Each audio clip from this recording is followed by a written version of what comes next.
2 minute में बताऊंगा कि वक्फ किसे कहते हैं और किस तरह से वक्फ करना चाहिए। वक्फ बिल इस्कान, वक्फ बिल इब्दाल, वक्फ बिल सुकून किसको कहते हैं।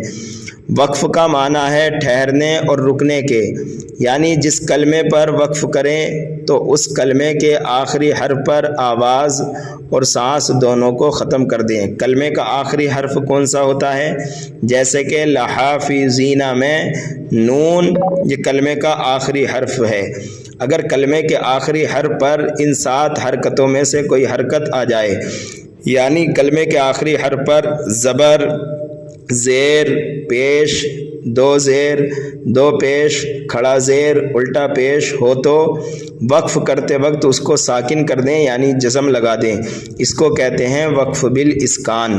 और अगर कलमे के आखिरी हर्फ पर 2 ज़बर हों तो उन्हें वक्फ करते वक्त अलिफ से बदल दें। कैसे, जैसे कि अल्फाफन से अल्फाफा, इल्मन से इल्मा, इसको कहते हैं वक्फ बिल इब्दाल। ये 2 सूरतों में होता है। एक तो ये कि कलमे के आखिरी हर्फ पर 2 ज़बर आ जाएं तो उसको अलिफ से बदल दिया जाता है, जैसे इल्मन से इल्मा।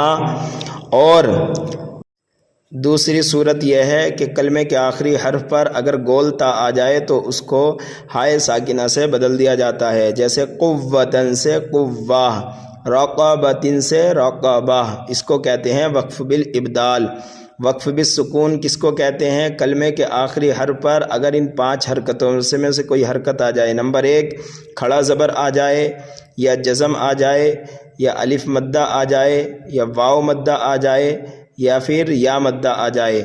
अगर इन 5 हरकतों में से कोई भी हरकत आएगी तो सेम जैसा लिखा हुआ होगा कलमे का आखिरी हर्फ, उसको वैसे ही पढ़ना है।